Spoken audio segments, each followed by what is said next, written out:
怀里仙师得道高，钟离点石把扇摇。洞宾杯剑清风客，国老骑驴走赵桥。蔡和手持阴阳板，国舅瑶池品玉箫。仙姑敬奉长生酒，香子苍生献蟠桃。Hello， 小伙伴们，大家好，我是阿茶，欢迎收听新一期的鬼话怪谈。咱们本期要讲的投稿故事质量也是相当的高，非常有意思，并且期间还涉及了跨国。这个小伙伴叫小陈，江苏苏州人，大学是在美国上的，学的是机械方面。然后在他读到研究生的第一年，因为他舅太太在美国生活，家里就拜托舅太太好好监督他学习，不要学一些留学生乱搞什么的。所以他本科阶段生活非常枯燥。等考上了研究生以后，家里特别开心，于是就奖励给他一大笔红包。加上他本身就一直想去欧洲几个国家，所以后面他就去欧洲旅行了差不多1个月。而他最后一站去的是丹麦，也是在那儿遇到了他老婆，两个人是在油画展上认识的。老婆呢学的设计，在展会采风，两个中国人就因此在异国他乡结缘了。这里先介绍一下他老婆，他老婆是港澳地区的人，混血儿，家庭非常富裕，留学也特别早。这个小伙伴呢纯颜值狗，他老婆身上又有一种俊美感，稍微化妆就能变成帅哥那种。总之就是这种雌雄莫辨的魅力吸引了他。但是他刚跟老婆开始接触的时候就觉得奇怪，因为老婆表现出来一种特别缺乏情感的样子，朋友特别少。按理说留学这么久，多多少少都会有1-2个圈子了，但是他只有2个朋友，一个是丹麦当地的女同学，另一个则是同样从澳门来的同学，其他的也就是班级里的了。反正交际的舒适圈特别窄吧，且大多数都是女生。一开始他还怀疑老婆是拉拉，觉得可能是性格方面造成的吧，但没想到这里真正的原因是那么的诡异。下面咱们再说回2个人在展会的时候，他当时跟老婆2个人结伴逛完了展会，结束以后他请老婆喝了咖啡，可能是双方都觉得蛮投缘的，于是他就打算在咖啡厅交换下联系方式。但是这时候他老婆的手机突然没电了，还挺尴尬的，想着那就下次吧。谁知道他突然来了一句，没事儿，不就是没电了吗？咱们直接找拼多多不就完了吗？现在是拼多多8周年的数码专场，我直接拿下这款小米家的超级2合1无线磁吸充电宝，并再次发动面子能力，给大家争取到了1万个无线磁吸充电宝的体验名额。这款之所以能脱颖而出，就是因为它具备室内室外多种场合的需求，安卓苹果都适配，在室内随放随充，在室外轻薄简约随身带，20瓦超快无线充，而且手机还会优先消耗充电宝电量，让你的手机续航持续提升。横智能吃饭追剧，竖智能摸鱼放松。小米雷总最近也是多项爆发，那它无线磁吸充电宝也必须跟上。我直接争取到9块9的超级价，现已把活动链接放在了视频下方和评论区置顶。福利活动时间都短，还都是正品保真，所以先到先得，大家抓紧点链接抢购吧。就这么的，俩人加上了联系方式。当时下午丹麦要下雨，天气其实已经慢慢乌云密布了，他们就在咖啡厅里一直坐着。随着外面的光线越来越暗，咖啡厅里那种很有情调的橘黄色的灯光也随之打开。期间他去拿点心的时候，就模糊地看到老婆的肩膀上好像若隐若现出现了一个人脸的下半部分，不过因为比较模糊，他以为是视觉偏差，就没在意。后面因为老婆是艺术院校嘛，学校里有很多学生和老师的艺术作品，虽然可能不是很有名，但是很多都很有意义。老婆就邀请他第2天去学校参观。在约好了具体集合时间地点后，俩人就分开了。这时候外面已经开始下雷阵雨了，他等了半天才趁着雨变小的机会回到了酒店。之后准备洗个澡，晚饭就吃咖啡馆打包回来的3明治和牛奶，上床刷 B 站。可当他进入淋浴间洗着洗着，就好像听见有人在房间里穿着皮鞋的声音，这在洗澡水花打在地上的声音里显得特别别扭。他一开始觉得是洗澡的水声，虽然奇怪，但是没在意。随着洗的时间变长，那个声音越来越像一个人穿着硬底鞋在地板上不停踱步。这会儿他是真感觉有人在房间里了，于是他赶紧关掉花洒，想出去看看。但是在关掉的那一瞬间，外面的声音也随之消失了。接着又打开花洒尝试，风平浪静。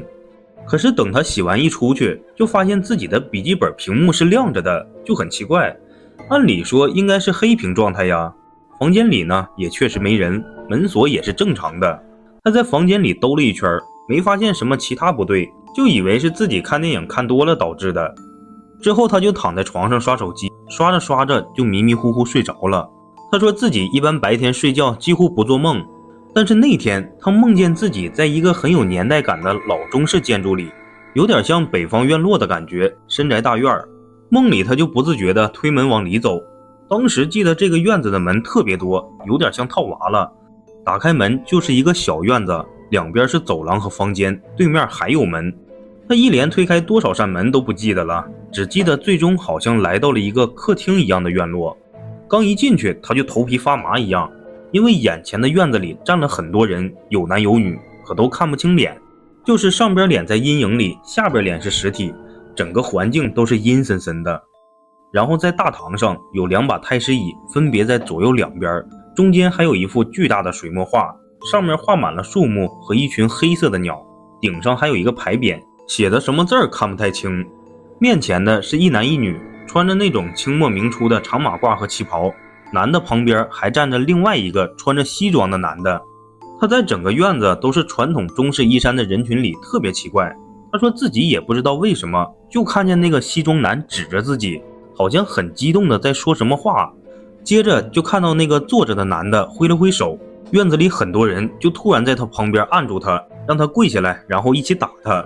梦里他特别生气，很想还手，但就感觉身体沉在水泥里，根本动不了。在半梦半醒之间，他又一次听到房间里有走路声，离他越来越远。最后他猛地彻底睁开眼睛，起身环顾四周，房间特别正常，摇了摇头准备起来喝点水，结果鼻子里就突然流鼻血了。这时候的时间已经来到了后半夜，他也没敢再睡，不安全感充斥着内心。等撑到了第二天，他和老婆见面以后，老婆还问他，你是不是没睡好啊？但他呢也不好意思说晚上做噩梦的事儿，就说自己可能认床什么的。之后老婆也没说什么，但是自己看他的眼神好像有些凝重。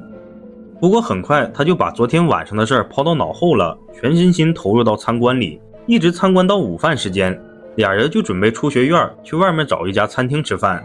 中途他问了老婆厕所在哪儿，就一个人过去了。那个厕所在1楼一个很深的走廊里，灯都没开，只有绿色的安全警示灯。他走过了好几个都没发现厕所，然后他才开始觉得不对劲儿，因为不可能有走廊那么深，有光的出口视觉上离他特别远，越往里走越不对劲儿。慢慢的他甚至感觉整个人的思维都僵住了，纯粹就是他身体本能的在往里面走。当时他就觉得这是不是鬼打墙啊？理智告诉自己必须要停下来。他呢慢慢的还真停住了，前面一片漆黑，只有墙壁下面闪烁的绿色安全指示灯。他也不知道站了多久，整个人都处于一种发呆的感觉中。后来他后背就被人推了一下，他才猛地从那个感觉里出来。然后就是他老婆的声音，说你待着干嘛？你不是去厕所了吗？他再一看自己所处的位置，在走廊的1/3处，早就经过了厕所。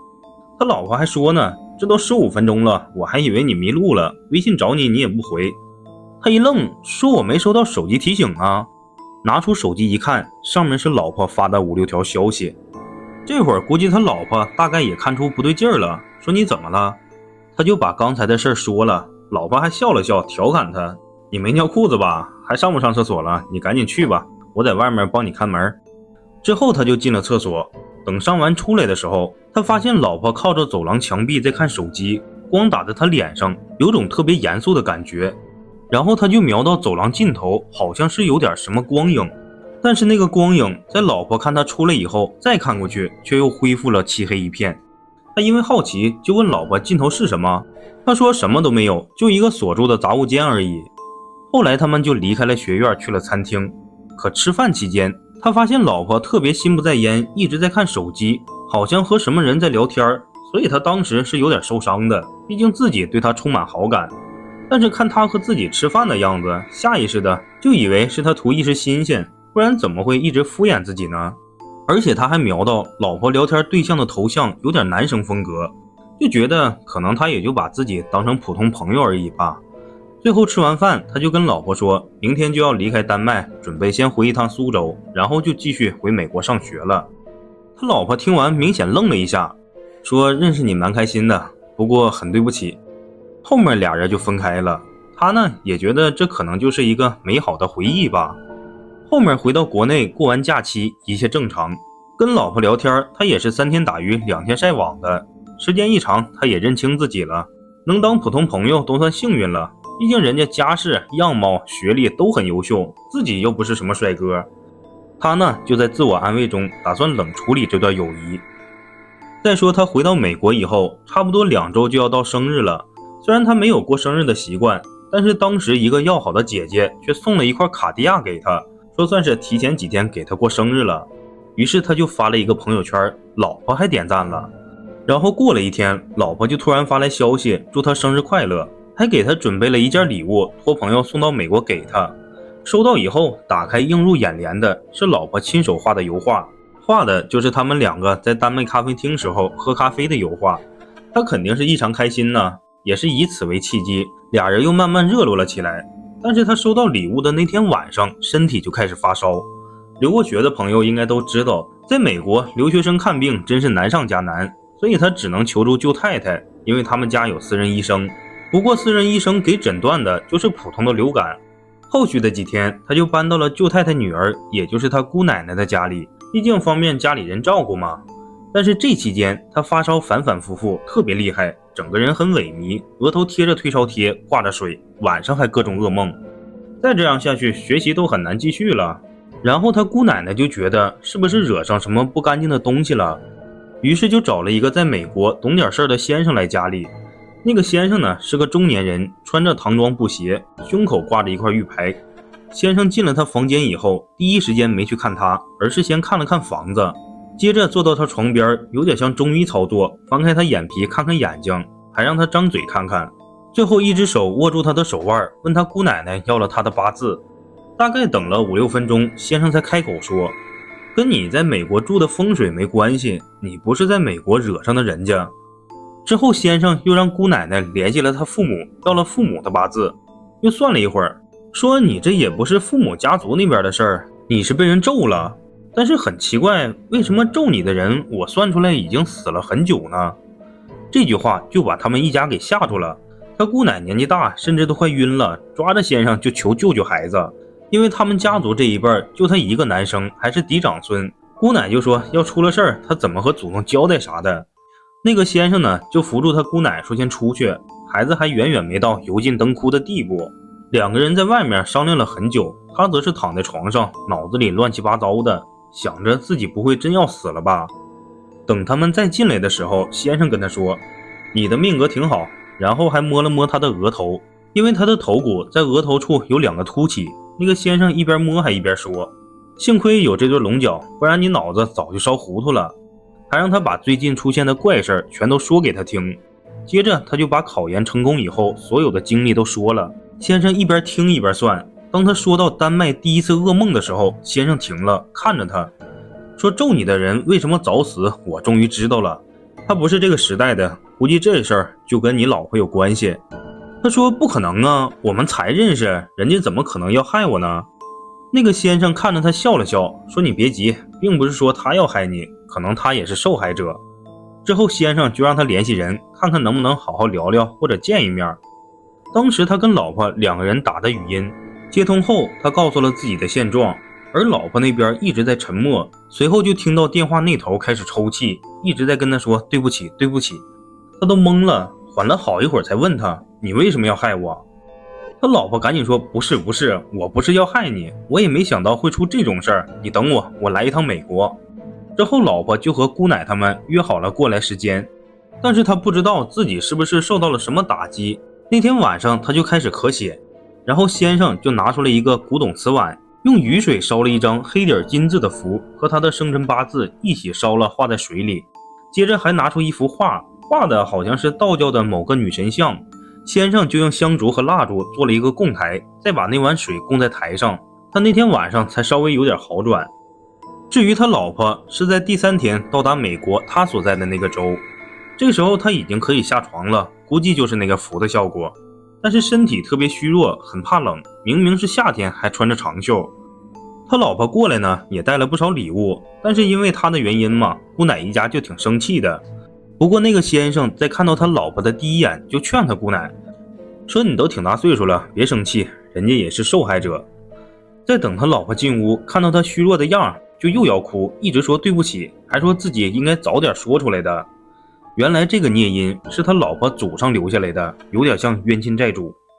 说是他父亲虽然祖籍是闽南地区，但是在清末明初，他爷爷的爷爷就逃到了北方，投靠了当时在河北的一个有钱的亲戚家，后来慢慢时间长了就混成了掌柜，也赚了不少钱，最后老太爷就自己出来单干了，但是一直和亲戚家有商业上的往来。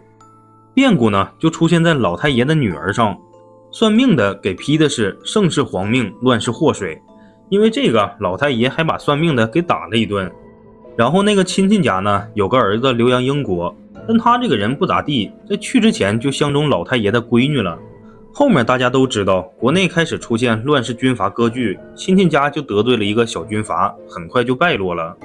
而老太爷当时已经搬到了天津，并且已经准备好回南方发展了。也就是这时候，亲戚家那个儿子留洋回来，家里已经散了，他妈就让儿子去天津找老太爷，不求回报之前的恩情，能给口饭吃，能活下去就行。就这么的，亲戚家的儿子到了老太爷家，但是他这个人本身就不咋地，刚去没几天就调戏老太爷的女儿，甚至有一次差点实施了侵犯。老太爷一看这情况，就让他赶紧滚，但毕竟亲戚家有恩于自己，所以让他滚之前还是给了他一笔钱。可亲戚家那儿子特别犟，觉得老太爷他们家现在硬气了，自己家不行了，就开始忘恩负义，所以他钱也没拿，放些狠话，就说自己要是死了肯定搞死他们一家，特别是他闺女。后来也是这小子倒霉，据说是被炸死的。然后他们家就开始陆续出现不对的地方，家族的产业一天不如一天。不过最严重的还是老太爷的闺女，总说有东西跟着他。他家里呢就请了个东北的出马仙儿，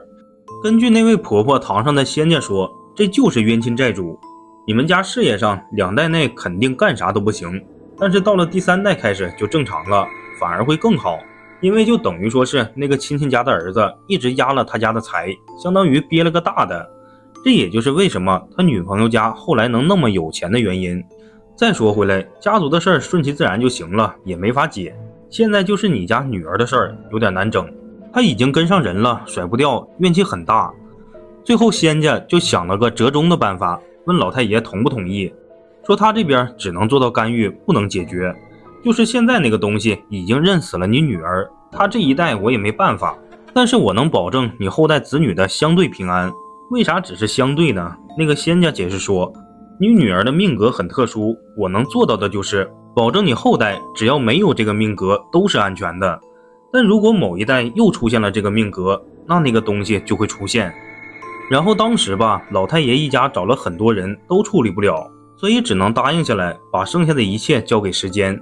最后老太爷的女儿到死都是一个人。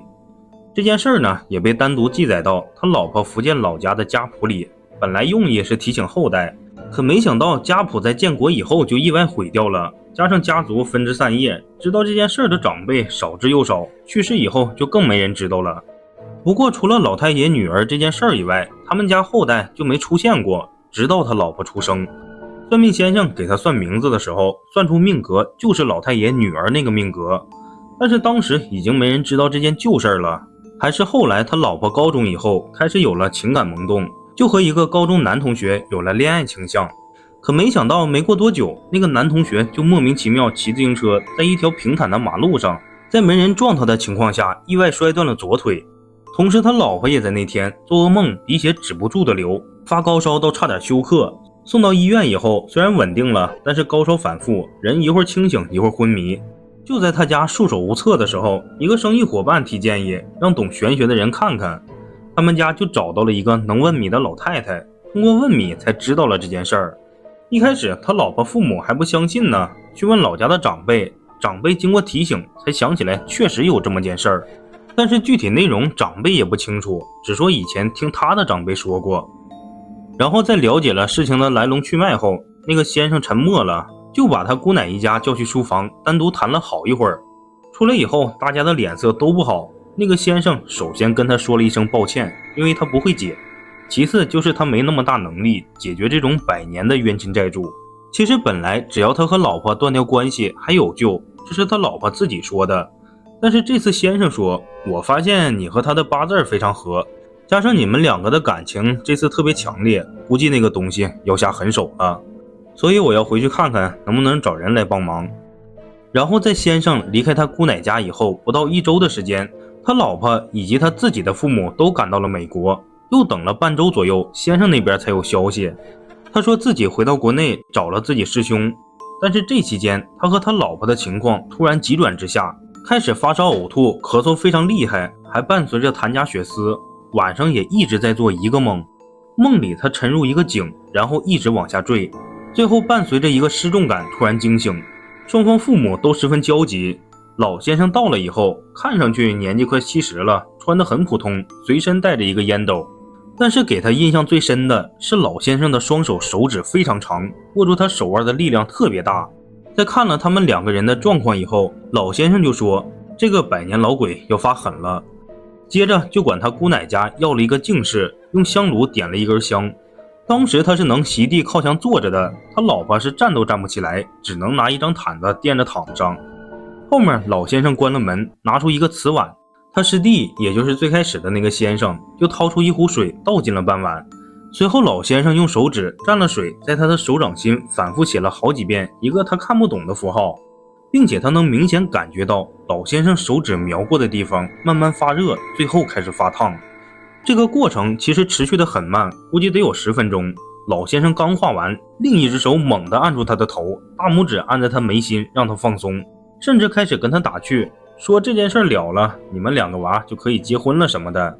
慢慢的他就感觉眼皮开始打架，恍惚的时候还听见老先生嘴里哈了一声，紧接着他眉心和手掌静电了一下，然后老先生就像是从他额头里捏了一个什么东西出来，放在水碗里像涮肉一样涮了一下，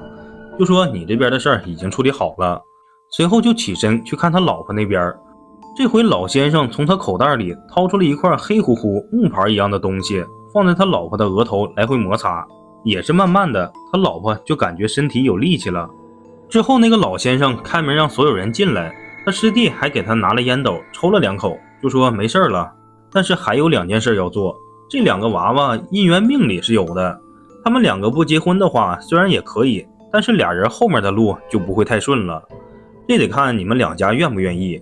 2家人一研究呢，都觉得可以。老先生还说，婚礼不要彩礼，不要嫁妆，知道你们2家有钱，但不能太俗，玷污了老天给的缘分。随后他就让师弟拿了一个中医的针包，采了他老婆的一滴血放在那个瓷碗水里，又采了他一滴血放进了一个小瓷瓶，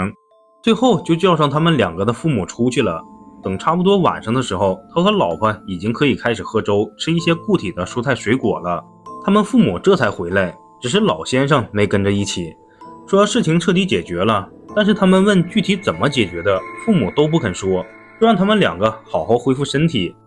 而俩人最后一次见到那2位先生是在他们的婚礼上，老先生还送给他们一人一句批命，但都是单独送的，并叮嘱不要相互告知，多做善事。事情呢到这里也就结束了，只能说有些事儿，有些缘分，有些命真的很奇妙。就我个人而言，我真的非常喜欢这个投稿故事。最后祝福这个小伙伴100年好合，早生贵子。好了，这就是本期的所有内容啦。如果有喜欢的小伙伴，还请多多3连支持一下。如果有相关经历的，可以后台直接私信阿茶。我们下期再见，拜拜。